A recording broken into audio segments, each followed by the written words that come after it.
नोंथांनि फिसालाया नोंथांनि फिसाजोआ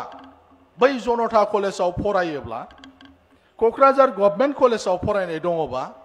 गार्लस कलेजाव फरायनाय दङबा दतमायाव फरायनाय दङबा सोरबा जुदि इउनिभार्सिटि फरायगासिनो दङबा जोंनि बिटिआर ओनसोलाव जुदि बहाबा फरायहैदोंबा चिराङाव बाक्सायाव उदालगुरियाव जाथि खुरमाफोरनाव थानानैबाबो बे इउनिभार्सिटि आरो डिग्री फरायनाय फरायसाफोरनि थाखाय जोंनि बिटिआर सरकारा गासै 53 रोजानिबो बारा फरायसा फरायसुलिफोरनि थाखाय फ्री हेल्थ इन्सुरेन्स खालामनायनि बेबस्थाखौ खालामबाय। मानो लोमजा साजा जायो दा आं एमएलए फुङाव बिराद मानसि थाङो जोंना केन्सार जादों जोंना उमुक जादों माबा माबि लोमजादों बायदिसिना मेला मानसि थाङो हाजोबाना सोरबा मोननाया आंखौ मोजां मोनबाय सार हरदों मोनैयाथ' रायनानै फैबाय ना बिदि जायो आरो मा जों दा रेडि रायजानोबाबो उफायानो गैयाबा नङा होमबा हाजोबो बनरगाव जेनबाय दतमा जेनबाय देबोरगाव जेनबाय सालाकाथि जेनबाय बावखुंग्रि जेनबाय सासेल' एमएलए फोलोम हागोन नामा देनाय नोंसोर बुंनाय हागोन दतमा जेनबाय बनरगाव जेनबाय देबोरगाव जेनबाय सालाकाथि जेनबाय बावखुंग्रि जेनबाय फकिराग्राम जेनबाय जोंनि बे महकुमायाव 6था दं 6थायावबो जेनजोबनानै खुनुरुखुम आंल' देरहानानै फोलोमनो हागोन नामा आं ओंखायनो रायबा रायथोंसैलै सानो आं ओंखायनो हाखायाना हायो दा ओंखायनो सरकारा स्किम लाबोदों स्किम नोंथांनि फिसाला फिसाजोआ जायफ्रा बिए डिग्री फरायगासिनो दङ इउनिभार्सिटियाव फरायगासिनो दङ लोमजा साजा जायोबा बोसोराव बिसोरो 5 लाख थाखा मोनगोन 5 लाख बेखौ न' फैनाय नङा बे फर्मा दै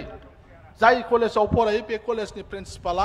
लेंहरना होगोन फिलआप खालामनानै कलेजाव होनांगौ कलेजासो बे बिटिसि अफिसाव हरगोन मोजां जायाखै मोजां जादोंना जायाखै जादोंबा आखाइ खबदो नङा होमबा मोजांखौ मोजां होननांगोन ना मानसिफोरनो खिन्थाहै मानसिफ्रा एकदमबारे माने खबर लाया दा CM ट्रिपल ए लन होदों नागिरबा बर'नि लिस्टखौ मोना जोङो लन 2 लाख 1 लाखा साबसिडि 1 लाखखौबो बोसोरसे उनावसो सुख'नांगौ आंनाथ' आग्लायबावदोंसो मेला खिन्थायो आं सेंग्राफोरनो ब्लगाव इयुथफोरनो लानो गोसो गैया थिग बेबायदिनो जागोन आलादिङा मा फैदोंना फैयाखै नङा दासो सानग्राबो जोंना मानसिफोर दङ माखासेयाथ' थाङाना कलेजाव थांबाबो थाब फैग्राबो दङ खबर लायाबा मोननाय नङा होमबा दा बेबायदि बनरगाव समष्टिर हिताधिकारी आरो आर्थ सामाजिक सजागता सभार सञ्चालक तथा TLCCर चेयारमैन रबिराम ब्रह्म डांगरिया सभात उपस्थित प्राक्तन EM जमदुवार समष्टिर सन्मानीय MCLA रेवरेवा नार्जिहारी डांगरिया सभात उपस्थित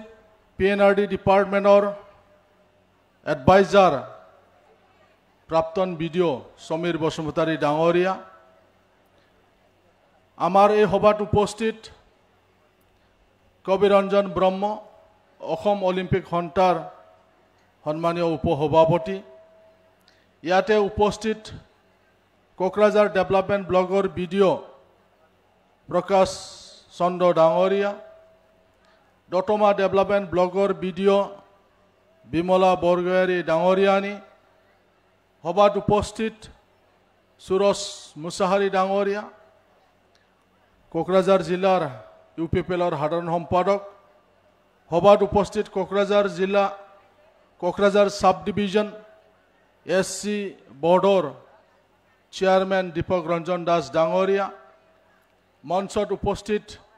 বিভিন্ন আমাৰ UPPL আৰু BJPৰ সন্মানীয় বিষয়ববীয়াসকল আৰু আজিৰ এই হিতাধিকাৰী সভাত বিভিন্ন আমাৰ PCDCৰ পৰা অহা সন্মানীয় হিতাধিকাৰীসকল আপোনালোক সকলোকে পোনপ্ৰথমে নমস্কাৰ জনাইছো নুজাফৈनो हानाय गुबुन गुबुन VCDनिफ्राय हांख्रायनानै लाबोजानाय मानाव गेदेर बेनिफिसियारि नोंथांमोन दिनैनि जे सरकारजों खुंजानाय जे हाबाफारि बे हाबाफारियाव बाहागो लाफैनायनि थाखाय आङो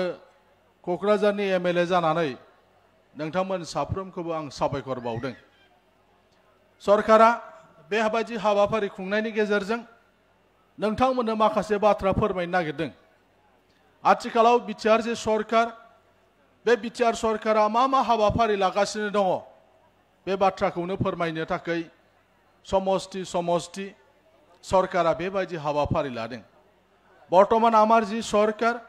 এই সরকারে কি কাম কৰি আছে আপোনালোকৰ কাৰণে আপোনালোকৰ মংগলৰ কাৰণে কি আঁচনি লৈছে এই আঁচনি বাস্তৱত কিমান দূৰ এইটো ইমপ্লিমেন্টেশন হৈছে আপোনালোকৰ গাঁৱলৈকে গৈ পাইছে না পোৱা নাই সরকারি আঁচনিবিলাক সফল হৈছে না হোৱা নাই এই আঁচনিবিলাক কেনেকৈ আমি পাম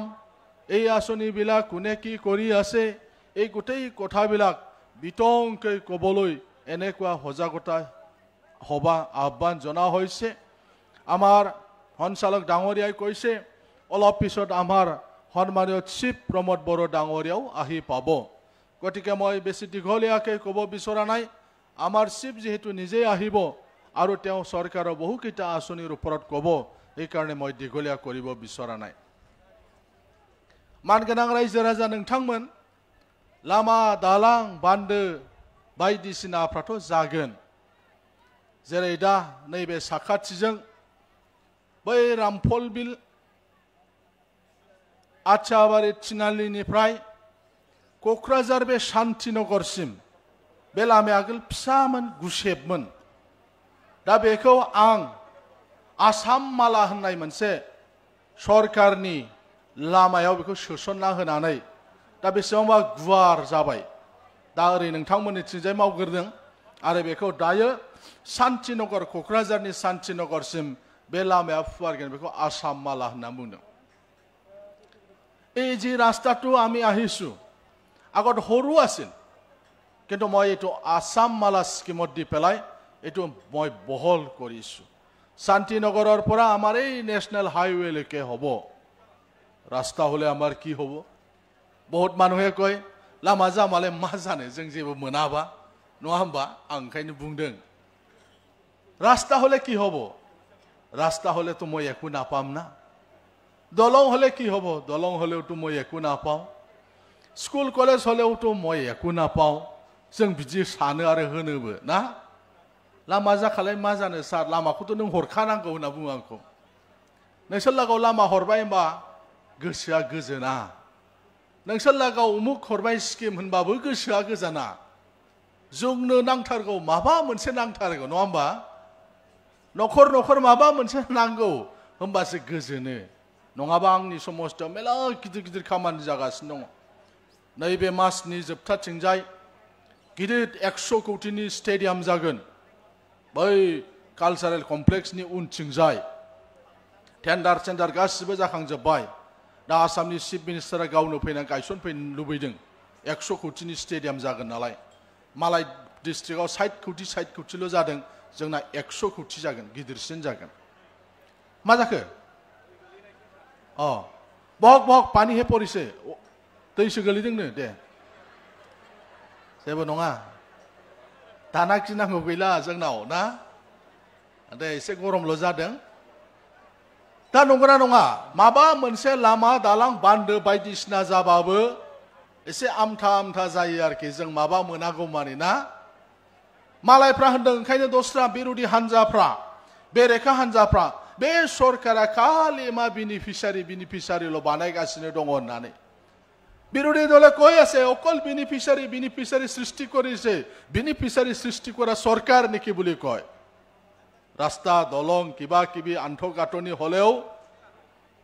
আমার সন্তুষ্ট নহয় আমি যদি কিবা এটা নাপায় না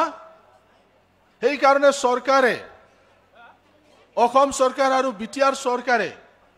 বিভিন্ন ধরনের বেনিফিসারি হিতাধিকারী আঁচনি লইছে बेनिखायनो आसाम सरकारा बिटिसि सरकाराबो गोबां रोखोमनि बेबायदि माखासे हाबाफारि लादों जे आगोलनि सरकारनि समाव गैयामोन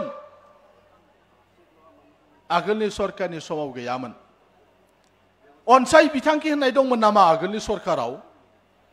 जोंलाय खाथि खाथियाव जिरायनायफोरखौ बे सरकारनि समाव अनसाय बिथांखि दंमोन जाय जोंनि बिमा माहारिफ्रा रामफलबिल हाथायाव सेरफांगुरि हाथायाव आफलायाव बनरगाव मागुरमारियाव हाथाय फिसा फिसाफ्राव मैगं फानहैयो साहा दखान फिसा फिसा होयो गय दखान होयो माबा मोनसे खालामो बेबायदि आइजोफोरखौ जायफ्रा मावमारथारो बिसोरखौ सहाय होनो थाखाय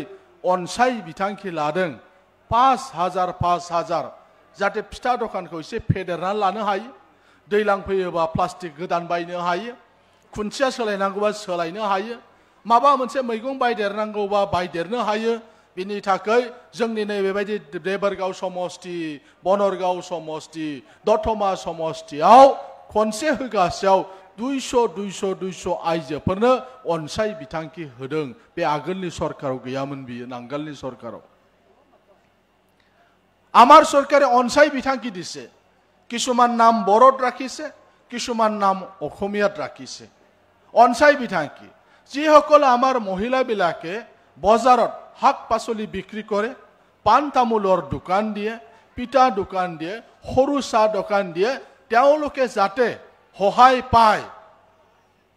কিবা লাগা বস্তুটো যাতে কিনি ল'ব পাৰে অলপ দোকান সুকান মেৰামতি কৰিব পাৰে তার কারণে অনসাই বিথাঙ্কি 5,000 প্রত্যেক বারত 200 কে এটা এটা সমষ্টি দিয়া হয়েছে गोबां आइजोफोर बांसिन आं आइजोफोरनि स्किमनि नामल' बुंनो सानदों ओंखायनो बेनि उनाव फैबावलायबाय आइ अनसाय बिथांखि जायफोर गोर्बोबती आइजो मोजां जानांगौ भिटामिन थानाय जिनिस जानांगौ बेबायदि आइजोफोरनो 5,000 होबावदों आगोलनि सरकाराव बिदि गैयामोन बे प्रमोद बर'नि सरकारनि समाव बे आइजोफोरनो 5,000 होनाय जादों যিসকল গর্ভবতী মহিলা পুষ্টিকৰ খাদ্য খাব লাগে আগৰ চৰকাৰে তেনেকুৱা ব্যৱস্থা কৰা নাছিল প্ৰমোদ বৰৰ চৰকাৰে গৰ্ভবতী মহিলাবিলাকক 5,000 দিছে এনেকুৱা সমষ্টিত 200 এবাৰ দিওঁতে 200 দিয়া হৈছে আগৰ চৰকাৰত আছিল আগের সরকারের সময়ে ছিল আগের সরকারের সময়ে অনসাই বিথাঙ্গে ছিল না आइ अनसाय बिथांखिও ছিল না जोंनि गामिफ्राव मन्दिर थायो आगोलनि सरकारा गैया आसाम सरकारा आसाम दर्शन होनाय दं जों एमएलएफ्रा होनो मोनो बेबो सिगाङाव मामोन बेबो खालि माने नाम घरफोरनोल' होनो हायोमोन उनाव सोलायनानै दस्रा मन्दिरफ्रावबो होहोदों आरो नै देग्लायनिफ्राय जोङो माने सिबिसालि होनना बुङो सिबिसालि हारसायाव होनदों उपाहना थलि दा सिबिसालिका बयनाबो गोलैसिगोन आरोखि बेवहाय जाय जेखि धोरोमनियानो जाया मानो एबारसो जों बर'फ्रा मोनजोबगोन बा गुबुन हारिफ्राबो मोनजोबगोन आलारि सोरां नामजों 2 लाख दा समस्तियाव रानगासिनो दं बे जाबाय जोंनि प्रमोद बर' सरकारनि समाव जादों অসম চৰকাৰে আসাম দৰ্শন দিছিল নামঘৰতহে মাত্ৰ দিব পাৰিছিল নামঘৰ মোৰ সমষ্টিত মাত্ৰ 5টা নামঘৰ আছে আমাৰ ডিয়াজিজিৰিত আছে কোকৰাঝাৰ টাউনত আছে ভটগাঁৱত আছে বলদিয়া বাথনত আছে মাত্ৰ মোৰ সমষ্টিত 5টা আছিল বেলেগত নাই বৰাক ভেলিত নাই কাৰ্বি আংলঙত নাই ডিমা হাছাওত নাই ট্ৰাইবেল অঞ্চলত নাই সেই কাৰণে অসম চৰকাৰে এতিয়া চেঞ্জ কৰি পেলাই উপাসনা থলি থৈছে এতিয়া সব আমি হিন্দু মুসলিম খ্ৰীষ্টান সব মানুহবিলাকে পাব কিন্তু আমাৰ প্ৰমোদ বড়ো চৰকাৰ যোৱা বছৰৰ পৰাই আলাৰি সোৰাং বিথাংকি দিছে আমি মন্দিৰকো দিছো আমি মছজিদকো দিছো আমাৰ গীৰ্জাকো দিছে বিভিন্ন আমাৰ ধৰ্মৰ মানুহবিলাকক দিয়া হৈছে এই স্কিমটো আগৰ চৰকাৰৰ দিনত নাছিল सेल्फ हेल्प ग्रुप आसाम सरकाराव আছে सेल्फ हेल्प ग्रुपआ आसाम सरकारना दङ नाथाय बिटिसि सरकाराव सेल्फ हेल्प ग्रुपआबो गैयामोनलाय प्रमोद बर' सरकार फैनायनि उनाव बे बिटिसिआवबो दा सेल्फ हेल्प ग्रुपनि फैसा होदों बिटिआर सरकाराव আগৰ বিপিএফৰ চৰকাৰৰ দিনত সেলফ হেল্প গ্ৰুপক পইচা দিয়াৰ ব্যৱস্থা নাছিল, মাত্ৰ অসম চৰকাৰৰ আছিল। কিন্তু প্ৰমোদ বড়ো চৰকাৰ অহাৰ পিছত এতিয়া সেলফ হেল্প গ্ৰুপৰ পইচা দিয়া হয়। ইয়াত যিমানবিলাক মানুহ আছে বেছিভাগ মানুহবিলাকে আগত ঘৰ পোৱা নাছিল। ঘৰ বাই যেसेबां मानसि फैदों बांसिनानो जानो हागौ नोंथांमोना सिगां न' मोनाखैमोन। मानोना नोंसोरो बै समाव PCDR-आव दङमोन। बै समाव नोंथांमोना BPPF होननाय हानजायाव दङमोन। एबसुजों थाफानाय रायजो राजाफोर, BPF खालामै रायजो राजाफोर, जायनि थाखाय नोंथांमोननि नामखौ बे समाव गरिबबाबो हरनाय जायाखै आगोलनि सरकारा। আপোনালোকে আগত আমাৰ লগত আছিল BPPF কৰা সময়ত, আপোনালোকে আগত PCDR কৰা সময়ত আছিলে, এবছুৰ লগত আপোনালোকে আছিলে, যাৰ কাৰণে আগৰ চৰকাৰে গৰীব মানুহ হলেও আমাৰ ঘৰবিলাকৰ লিষ্ট দিয়া নাই। এই কাৰণে ঘৰৰ লিষ্ট আমি নথকাৰ কাৰণে ঘৰ পোৱা নাছিল। আমাৰ চৰকাৰৰ দিনত ঘৰে ঘৰে ঘৰে ফটো তোলা হৈছে। मोनफ्रोमबो न'खरखौ जों बाद होआखै। गरिब मानसि खालाम, जाय जेखि पार्टियावनो थाया खेब, बिसोरबो बुजिगोन। गाबोन न' मोनोबा जोंनि सरकारा होयोबा बिसोरबो सरकारजोंनो थाफागोन। जों बयखौबो खेबहोदों, माइगाब जुजाब खालामाखै जोङो, खिन्थु बासिगोन। खेबहोदों जों बिसिनिखौबो, खिन्थु बासिगोन बिसिनिखौ ना, जोंनिखौ लागोरगोन, नङा होमबा? बिसोरनि समाव बिसोर जोंनो होआखै ना, जोंबो जोंनि समाव जों लागोरनोसै, आग्लायबा बिसोरनो होनोसै, नङा होमबा? আমি কিন্তু অন্যায় কৰা নাই। আমি উদার পার্টি, সব মানুহকে লৈ চলাৰ আমাৰ পৰিকল্পনা আছে। সব জাতি জনগোষ্ঠী আমাৰ লগত থাকিব, সেইকাৰণে আমি সব ফটো তুলিব দিছো। মার যত আছে আপনার গ্রামে গরিব মানুষ সবার ঘরে ঘরে যায় ফটো মারো। কিন্তু বলছে আমরা সময় আসবো, আমরা বাঁচবো, লিস্ট করব। ফার্স্ট লিস্টটা আমার পার্টি যারা করে তাদেরকে দেওয়া হবে, পরে দেখা যাবে না।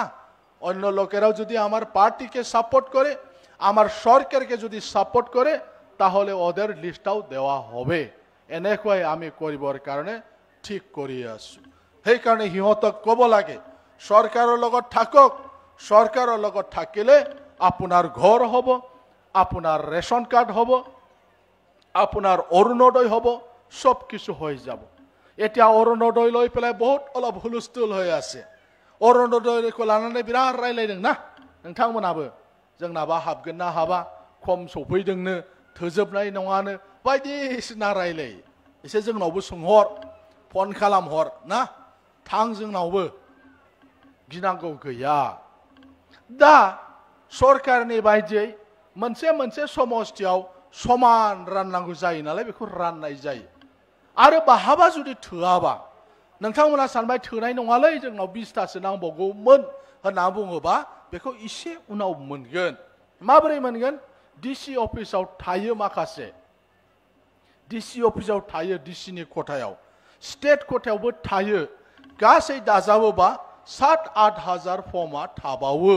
बेखौ दानो होनाय जाया। रानखांजोबनायनि उनाव जेब्ला जों नुबाय नोंथांमोननि बनरगाव समस्थियाव उमुक बिसिडिसियाव तुमुक बिसिडिसियाव, नाम मख'बा बिसिनिखौल' होनदों सानगोन ना, नङा होमबा?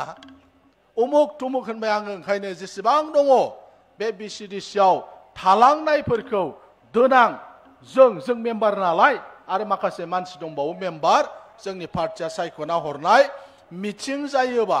क'क्राझार आरो चिरांनि गार्जेन मन्थ्रिया जाहैबाय जोंनि मानाव गेदेर उर्खाव गोरा ब्रह्म। जोंनि मन्थ्रियानो गार्जेन मन्थ्रि, आगोल नङामोन, देग्लायनि राननाय समाव बिथाङा जोंनि गार्जेन मन्थ्रि जानायखाय सोरबाफोर थालांबाय बायोबाबो,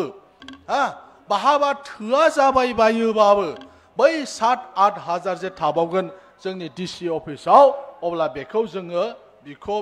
लाबो जोङो होगोन। बेनिखायनो बांद्राय माने गावजों गाव रायलायनानै सन्देह लालायलायनानै रायलायनांगौ जेबो गैया। जोंनि रुलिं पार्टी, जोंनि सरकार, जोंनिनो मन्थ्रि बिनि बेबस्थाखौबो जों खालामना होगोन अलरेडि जोङो चेयारमेनफोरखौ बुंहरखाबाय नाथाय दिनै गोबां मानसि फैनायनि थाखाय दिनै खनसेबाव नोंथांमोननि सिगाङावनो थोंजोङै बे बाथ्राखौ आं फोरमायनो थाखाय মানে দিনে খাবু মন্দেং আমি ভাবিব নালাগে এতিয়া অরুণোদয় দি আছে পাম না পাম আমার ভিসিডিসিট কি হয়েছে আমাদের টাউনে কি হবে ইউএলবিতে অন্য পার্টি বলে ফর্ম দিছে ঘরে ঘরে কিচ্ছু হবে না দিতে দাও একটা কমিটি আছে ইউএলবির জন্য একটা কমিটি আছে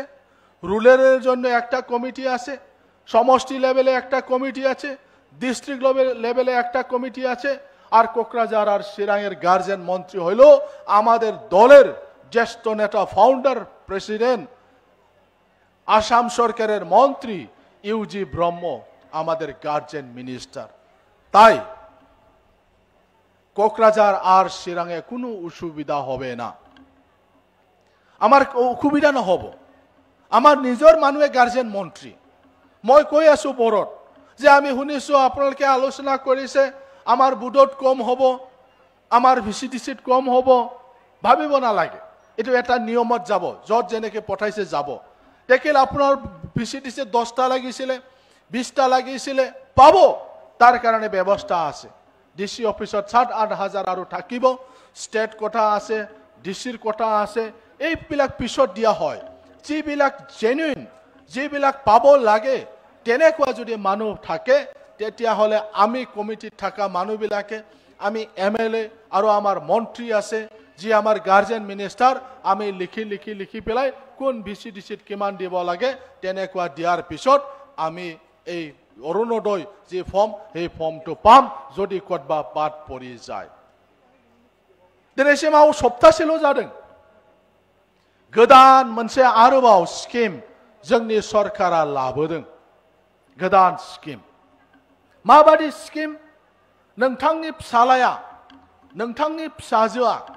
बै जनता कलेजाव फरायोब्ला कक्राझार गभर्नमेन्ट कलेजाव फरायनाय दङबा गार्लस कलेजाव फरायनाय दङबा दतमायाव फरायनाय दङबा सोरबा जुदि इउनिभार्सिटी फरायगासिनो दङबा जोंनि बिटिआर ओनसोलाव जुदि बहाबा फरायहैदोंबा चिराङाव बाक्सायाव उदालगुरियाव जाथि खुरमाफोरनाव थानानैबाबो बे इउनिभार्सिटी आरो डिग्री फरायनाय फरायसाफोरनि थाखाय जोंनि बिटिआर सरकारा गासै 53,000निबो बारा फरायसा फरायसुलिफोरनि थाखाय फ्री हेल्थ इन्सुरेन्स खालामनायनि बेबस्थाखौ खालामबाय मानो लोमजा साजा जायो दा आं एमएलए फुङाव बिराद मानसि थाङो जोंना केन्सार जादों जोंना उमुक जादों माबा माबि लोमजादों बायदिसिना मेला मानसि थाङो हाजोबाना सोरबा मोननाया आंखौ मोजां मोनबाय सार हरदों मोनैयाथ' रायनानै फैबाय ना बिदि जायो आरो मा जों दा रेडि रायजानोबाबो उफायानो गैयाबा नङा होमबा हाजोबो बनरगाव जेनबाय दतमा जेनबाय देबरगाव जेनबाय सालाखाथि जेनबाय बावखुंग्रि जेनबाय सासेल' एमएलए फोलोम हागोन नामा देनाय नोंसोर बुंनाय हागोन दतमा जेनबाय बनरगाव जेनबाय देबरगाव जेनबाय सालाखाथि जेनबाय बावखुंग्रि जेनबाय फकिराग्राम जेनबाय जोंनि बे महकुमायाव 6टा दं 6थायावबो जेनजोबनानै खुनुरुखुम आंल' देरहानानै फोलोम हागोन नामा आं ओंखायनो रायबा रायथोंसैलै सानो आं ओंखायनो हाखायाना हायो दा ओंखायनो सरकारा स्किम लाबोदों स्किम नोंथांनि फिसाला फिसाजोआ जायफ्रा बिए डिग्री फरायगासिनो दङ इउनिभार्सिटियाव फरायगासिनो दङ लोमजा साजा जायोबा बोसोराव बिसोरो 5 लाख थाखा मोनगोन 5 लाख बेखौ न' फैनाय नङा बे फर्मा दै जाय कलेजाव फरायो बे कलेजनि प्रिन्सिपाला लेंहरना होगोन फिलआप खालामनानै कलेजाव होनांगौ कलेजासो बे बिटिसि अफिसाव हरगोन मोजां जायाखै मोजां जादोंना जायाखै जादोंबा आखाइ खबदो नङा होमबा मोजांखौ मोजां होननांगोन ना मानसिफोरनो खिन्थाहै मानसिफ्रा एकदमबारे माने खबर लाया दा CM ट्रिपल A लन होदों नागिरबा बर'नि लिस्टखौ मोना जोङो लन 2 लाख 1 लाखा साबसिडि 1 लाखखौबो बोसोरसे उनावसो सुख'नांगौ आंनाथ' आग्लायबावदोंसो मेला खिन्थायो आं सेंग्राफोरनो ब्लकआव इयुथफोरनो लानो गोसो गैया थिग बेबायदिनो जागोन आलादिङा मा फैदोंना फैयाखै नङा दासो सानग्राबो जोंना मानसिफोर दङ माखासेयाथ' थाङाना कलेजाव थांबाबो थाब फैग्राबो दङ खबर लायाबा मोननाय नङा होमबा दा बेबायदि নতুন স্কিম আৰু আমাৰ আনিছে আমাৰ প্ৰমোদ বড়ো ছাৰে আপোনালোকৰ ল'ৰা ছোৱালীবিলাকে যিসকলে কলেজত পঢ়ি আছে ইউনিভাৰ্চিটিত পঢ়ি আছে আমাৰ চৰকাৰৰ ফালৰ পৰা হেল্থ ইন্সুৰেন্স কৰি দিব কলেজে কলেজে কৰিব ইউনিভাৰ্চিটিত কৰিব যাৰ বেমাৰ হৈছে অপাৰেশ্যন কৰিব লাগে তেনেকুৱা মানুহবিলাকে 5 লাখ টাকা পাব এক পইচাও দিব লাগে নালাগে আমাৰ চৰকাৰে এই ইন্সুৰেন্স কোম্পানীক 53,000 ছাত্ৰ ছাত্ৰী সকলৰ কাৰণে এই স্কিমটো কৰা হৈছে সাসে সানিল নङा 53,000 নিবো বাৰা 53,000 নিবো বাৰা दाख्लैनिफ्राय पेपाराव ओंखारगासिनो दङ जायगा जायगा मिटिं खालामगासिनो दङ अदालगुरिथिं खालामखांबाय बाक्सा खालामखांबाय जोंनावबो क'क्राझाराव फैगौ 4 तारिखआव जागोन कलेजनि प्रिन्सिपालफोरखौ लेंहरदों जेसेबां कलेजनि प्रिन्सिपाल दङ बिसोरखौ लेंहरनानै मिटिं जागोन 4 तारिखआव क'क्राझारना ओरैनिफ्राय जाबोगासिनो फारि फारि क'क्राझारना 4 तारिखआव बिसोरनो फर्म हरनाय जागोन लोगो लोगो बिसोर कलेजाव थांनानै बुंगोन नोटिस होगोन जे हेल्थ इन्सुरेन्सनि फर्म फैबाय फिल आप खालामदो होननानै তো এনেকুৱা আঁচনি আহিছে বহু ধৰণৰ আঁচনি আছে মই কলে বহুত দীঘলীয়া হ'ব আমাৰ বহুত কেইজন আমাৰ অতিথিসকল আছে তেওঁলোকক ক'ব লাগিব নহ होमबा आलासि फैबाय बिथांमोना बुंगोन ओंखायनो आं गोलाव बुंनो सानाखै मोनसेल' खोथा जे दिनै जोंनि सरकारा